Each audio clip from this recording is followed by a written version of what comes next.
حضرت عبداللہ ابن عباس رضی اللہ تعالیٰ عنہ سے مروی ایک روایت ہے، میں ایک دن حضور کے پیچھے بیٹھا ہوا تھا، سواری میں حضور کا ردیف تھا، تو حضور نے فرمایا، اے بیٹے، اے لڑکے، میں تجھے کچھ کلمات سکھاتا ہوں، تو اللہ کے حقوق کا خیال رکھ تو وہ تیری حفاظت فرمائے گا۔ تو اللہ تعالیٰ جل شانہ کے احکام کی حفاظت کر، تو اسے اپنے سامنے پائے گا۔ اذا سألت فاسأل اللہ، جب سوال کرے تو اللہ سے ہی سوال کرے، اللہ سے مانگنے کا مزاج پیدا کر لیں کہ فرمایا تمہارے جوتے کا تسمہ بھی ٹوٹ جائے تو وہ بھی اللہ سے مانگو۔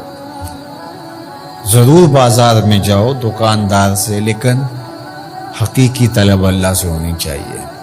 بات بات پہ اللہ سے سوال کرو، بڑی سے بڑی چیز بھی اس سے مانگو، چھوٹی سے چھوٹی چیز بھی اسی سے طلب کرو۔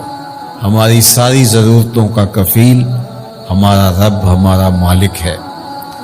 تو دوسری نصیحت یہ کی کہ جب تو استعانت طلب کرے، مدد طلب کرے، تو اللہ سے ہی استعانت طلب کرے۔ وعلم، اور جان کہ اگر ساری امت، سارے لوگ، پوری قوم جمع ہو کے تمہیں فائدہ پہنچانے کی کوشش میں لگ جائیں تو تمہیں وہی فائدہ پہنچا سکتے ہیں جو تیرے لیے تیرے رب نے لکھا ہے۔ اور فرمایا وَإِنِ اجْتَمَعُوا عَلَىٰ أَن يَضُرُّوكَ بِشَيْءٍ، اور اگر تمہیں نقصان پہنچانے کے درپے ہو جائیں، لَمْ يَضُرُّوكَ إِلَّا بِشَيْءٍ قَدْ كَتَبَهُ اللَّهُ عَلَيْكَ، تو تجھے صرف وہی نقصان پہنچا سکتے ہیں جو اللہ نے تیرے لیے لکھا ہے۔ سارا زمانہ بھی مخالف ہو جائے، تیرا کچھ نہیں بگاڑ سکتا۔ ہاں، تیرے مقدر میں اگر کوئی چیز، کوئی بگاڑ لکھا ہے تو وہ ہوگا، اس کا ذریعہ وہ بن جائیں گے۔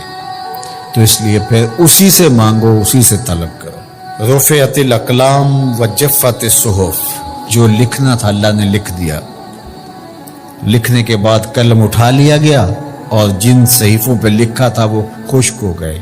اب کتابیں بند ہیں، تو اس لیے اس نے تیرے لیے جو لکھا ہے وہ ہو کے رہے گا، تو خام خواہ لوگوں سے ڈرنے کی ضرورت نہیں ہے، اور تیرا فائدہ، تیرا نقصان اسی کے دستے قدرت میں ہے، تو اسی سے طلب کر، اسی سے مانگ۔ اور فرمایا تو اللہ تعالیٰ جل شانہ کو رخاء میں، خوشحالی میں یاد کر، یعرف کا فی الشدہ، وہ تجھے مشکل میں پہچانے گا۔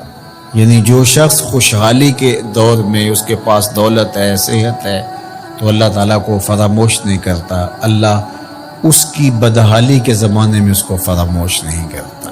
وعلم، اور جان، ان النصر مع الصبر، کہ جو مدد ہے وہ صبر کے ساتھ آتی ہے۔ وان الفرج مع الکرب، اور کشادگی جو ہے وہ مشکل کے ساتھ آتی ہے۔ وان مع العسر یسرا، اور سہولت جو ہے وہ مشقت برداشت کرنے کے بعد آتی ہے۔ تنگی کے بعد فراخی آتی ہے، پہلو مشکل پھر تمنا، پہلو کنڈا پھر پھول، شاید مگروں پہلو مکھیاں ڈس دیاں ڈنگ والیاں۔ تو یہ سب ہوتا ہے، مشکلات، تکلیفیں، آلام، مصائب، ان سب سے گزر کر کے آسانیاں آتی ہیں۔ خود حضور کی زندگی دیکھ لیجئے، مدنی زندگی مکی زندگی کے گزرنے کے بعد، طائف کے مراحل کو طے کرنے کے بعد آتی۔ تو ہم ڈائریکٹ اگر چاہیں مکی زندگی کو اختیار کیے بغیر اور طائف کی مشکلات اور سنگلاخ راستوں سے گزرے بغیر مدنی برکتیں حاصل کرنا، تو وہ نہیں پا سکتے۔ تو یہ اللہ تعالیٰ نے ایک نظام رکھا ہوا ہے۔